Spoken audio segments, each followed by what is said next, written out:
Welcome to FARView, the podcast of the Foundation for Auditing Research.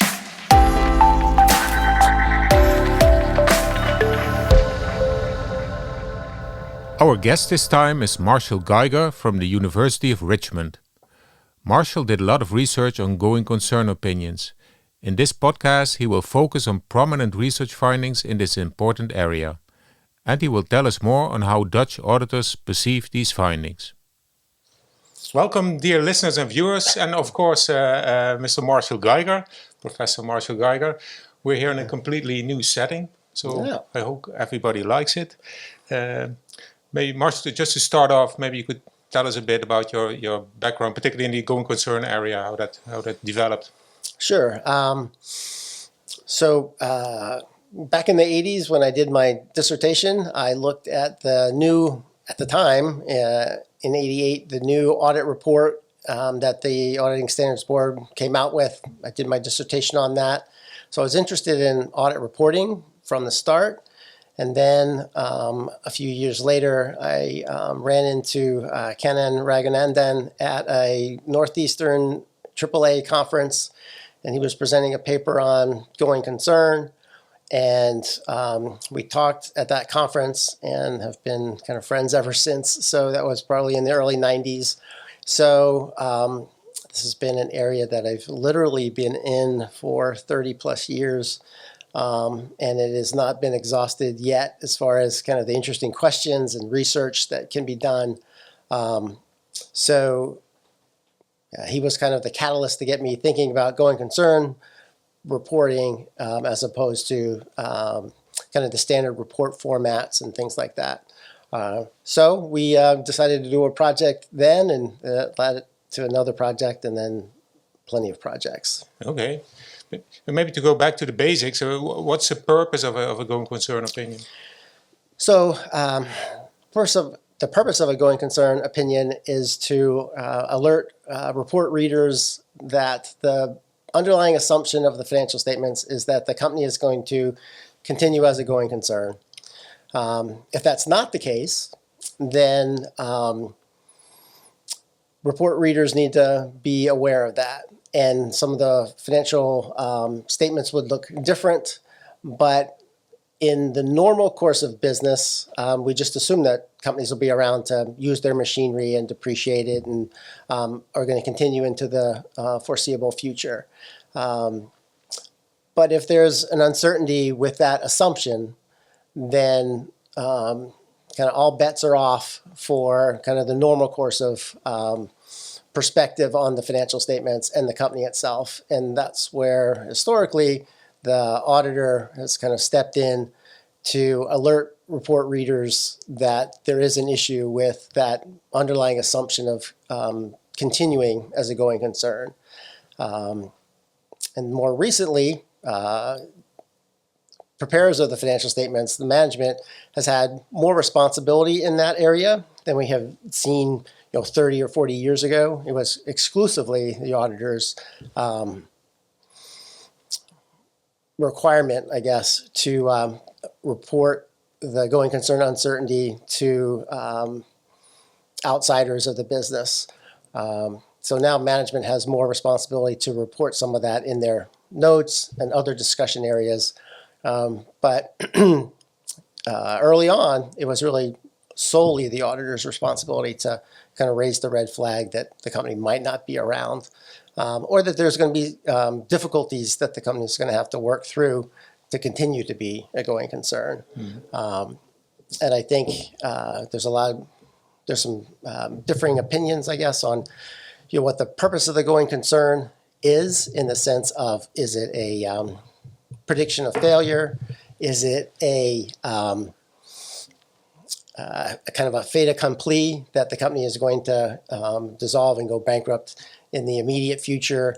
Or is it a signal of financial stress that the markets and readers need to be aware of, and then they can make their own assessment? So I think there's just some varying views on this extremely important report that the auditors have to come up with to alert report readers about. Mm-hmm. So why is it? It's clearly very important, but why is research important in this area? What does this add? Often research gets to contribute to practice in areas that practitioners know, and sometimes areas practitioners are not fully aware of. So decision-making biases sometimes can affect going concern decisions, just like they can affect other audit decisions.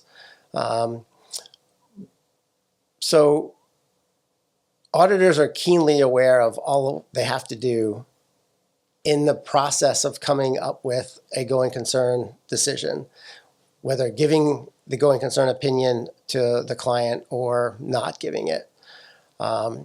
So we can identify when they do give it, but it's hard for us to really identify some of the close calls because they're not as easily red flagged. So we'll look at distress measures and things like that. But for practitioners, I think it's helpful to see what others do as well, and some maybe unarticulated influences on the decision. So some of the more recent research has looked at going concern frequency in areas that are around an auditor. So their state, their firm, their office, those kinds of things that probably do play a little role in helping auditors formulate their going concern opinion decisions. The downside is, as researchers, we don't have a very great handle on what are all of the things that auditors do in that process of coming up with a going concern opinion decision. What are the extra steps that they go through? What are the communications that they have with the client?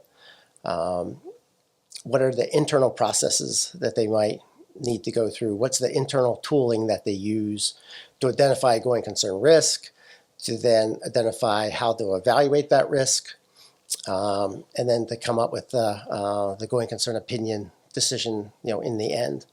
And the papers that are in Accounting Horizons were out of our discussions with practitioners in the Netherlands we presented some research findings and then wanted to kind of get the practitioner's view on those findings, whether they agreed or disagreed, or how they could be strengthened, or what were some of the areas that were not evaluated that they thought were important. And that was part of what we, as a research team, thought was helpful for that first FAR-funded project to gather all of the academic literature on going concern. And we thought that it would be interesting as well as useful to engage practitioners in what are their views on some of these things that academics think are important, and how we can measure them or not measure some of those important things that practitioners have to go through to come up with a decision. Yeah, you base that on you present some salient findings, as you call them, in the Accounting Horizons papers. Maybe it's good to tell something about these salient findings. What were they? What were the most important ones? Now, there were a lot of salient findings, so I don't know how salient the most salient ones. So one of the ones that I found to be pretty interesting was, and I've done some research on clients switching auditors after they get a going concern opinion. And some of it's for opinion shopping from the academic perspective. Do clients switch to an easier auditor so that they can get rid of the going concern opinion? Or do they just switch because they got a going concern opinion and they're upset? So what came out of our discussions with the practitioners was they might be more upset at the increased fee that they have to pay for all of the extra work that the auditor has to go through in the process of evaluating the going concern risk. And that's something that hasn't been researched in the past. What's the correlation between kind of an increased fee and switching auditors after the going concern opinion gets kind of issued? So that was salient to me because I've done some research in that general area, and it was something that I hadn't thought of, but practitioners were very clear that they thought that that was one of the big catalysts for the switch, not just because it was a going concern, but because of the increased fee that went along with that kind of arduous process sometimes of kind of assessing the going concern risk. So that was interesting. And one of the other things that has always been interesting to me as well is the self-fulfilling prophecy hypothesis that the going concern opinion itself will increase the probability of the client failing. And whether that is true or not. And it's, like I had said earlier, we can identify the going concern companies, but it's hard to identify companies that were close to the going concern but didn't get them. So that would be the ideal control group to see whether a going concern really does make a difference in the probability of failure, or however you want to define failure. So the research that's been done on that, I think, is specific to countries or locations. So in some contexts, we find that there is an increased risk that gets picked up statistically. In other contexts, we don't find that there's an increased risk. And I think some of that is idiosyncratic to the country. It could also be idiosyncratic to the time period, but no one's really looked at that, whether that has kind of changed over time within the same country or reporting atmosphere. So I think those are interesting questions. Most of the practitioners thought that there really wasn't as much of a going concern self-fulfilling prophecy effect, that the going concern really is just a reflection of what's already there and not an additional kind of catalyst for bankruptcy or failure. So to look a little bit closer to that, and one of the things that was brought out too is it's easy for us to identify who goes bankrupt or who liquidates or delists or something like that, but to broaden that definition of failure, because if you view the going concern opinion as a measure of stress, there are other stresses that we can identify, like defaults on loans, or so payment defaults, or covenant defaults, things like that, that have been much less studied than bankruptcy or liquidation. I mean, certainly those are business failures, but if the going concern is more of an indicator of increased risk, then a broader definition, I think, is kind of more important, or as important, to kind of broaden it from bankruptcy to loan defaults and things like that. So I think that's a ripe area for research in the future. And that was brought out in those discussions that, bankruptcy, that's certainly a bad economic event, but there's some other things too that the going concern opinion could signal as well. So I thought that was, an interesting, insight that the academic literature hasn't really worked too much with. We do have some studies that do look at defaults on loans and things like that now.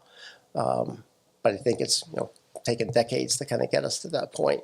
So I think that's an interesting salient finding. Mm-hmm. Well, there are many more, you said, but maybe you have one other one?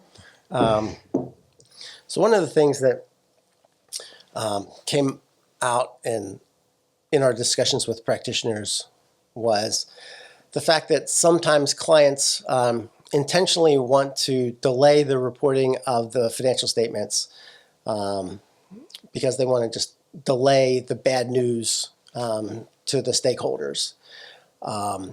So we have looked at audit report lags and things like that with going concern, but to dig a little bit deeper and try and approach it from the client's perspective, and maybe some signals that from the client's reporting that would indicate that, they are trying to kind of delay the bad news reporting as much as possible. So maybe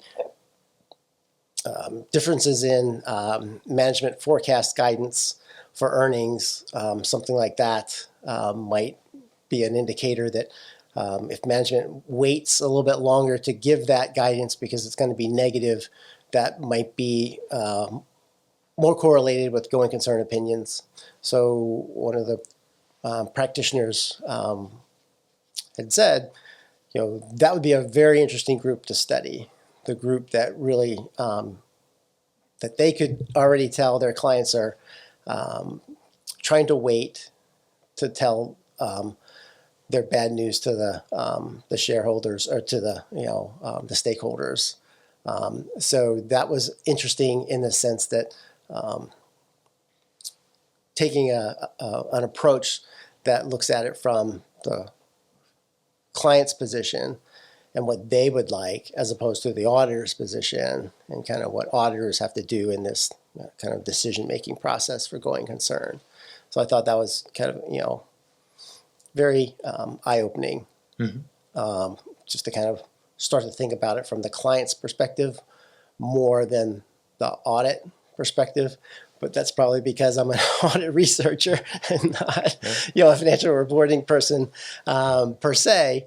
But I thought that was, obviously these are the client's financial statements, so we should probably look at some of the measures that look at kind of the client's idiosyncrasies more than we have in the past. I mean, we'll kind of control for financial stress and audit committees and things like that, and that's all well and good. But to kind of drive that a little bit further to see if there's any kind of measures that we could get that might be indications of management just kind of wanting to delay the going concern, or how correlated are actual going concern opinions with those firms that want to delay reporting, particularly if they have kind of negative news for the shareholders or the stakeholders.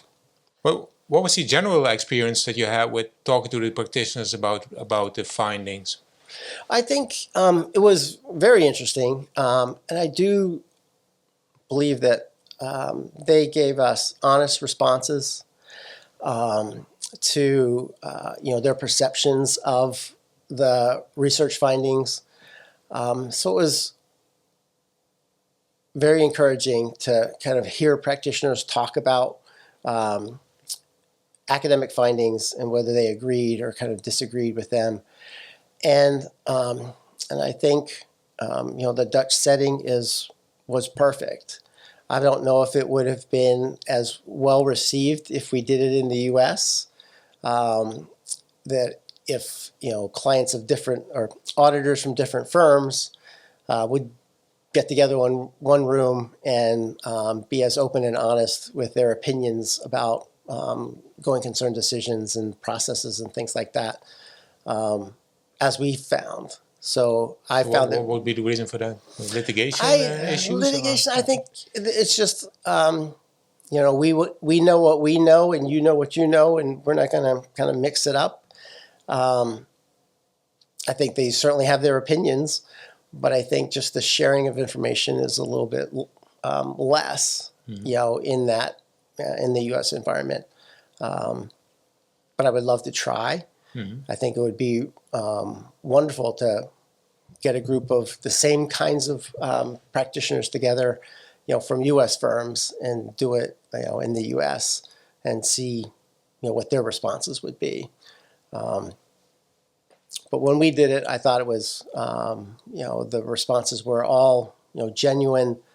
They were all interested. Certainly was a self-selected group of practitioners that were interested in going concern. So it weren't just a random sample. But I thought it was very thoughtful and honest, dialogue. Both when we had the small group interaction as well as when we had done it in the masterclass format with a larger group.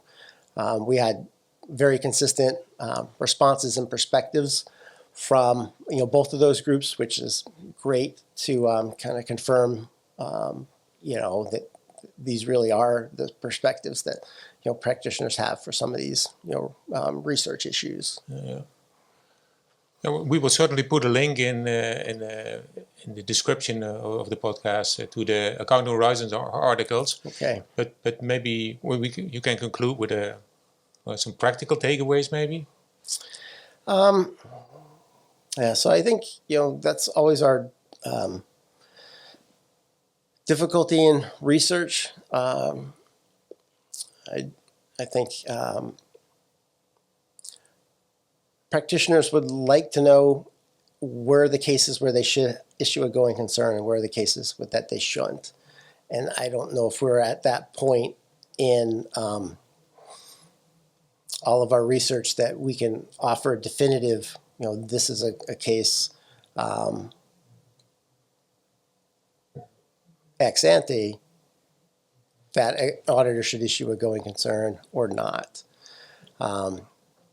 So I guess that's always kind of the thorn in my side for the practical implications of that final, do we have a definitive, model or case scenario that we can fit everyone into and then help practitioners, determine whether they should have a going concern opinion or not. And part of that is because, as they know, every client is different. Every situation is different. Every group of stakeholders is different. And it is very, very nuanced. And to apply a hard and fast rule across the board would also miss the whole point of auditor judgment and experience and the fact that every client is slightly different and every situation is different and nuanced. I think that's also a practical takeaway. Yeah, it is. But if I could come up with a model that would be kind of foolproof, I probably wouldn't be here doing the interview. I'd have, millions of dollars someplace, in a warm climate with palm trees. But it's very hard to do because of just the nature of the beast. Going concern, and the reason why I've been in it for 30 years, is just extremely complex. There's so many facets to it that it's hard to come up with a one definitive model. And there's so many influences on auditor decision making and judgment that have to be applied, with boots on the ground, real time for practitioners, under, sometimes time pressure to, make those decisions. And I think that's where it just is extremely rich as a research area. And unfortunately, that means that it's probably difficult for practitioners because there is so many facets to it. But I think that's as much as we can kind of help show some of these relationships to practitioners. Some of them might certainly be obvious, and some of them might not have been things that they would have thought about, without the research. So I think that's where research can help as well. Okay. Thank you very much, Marshall. Oh, thank you.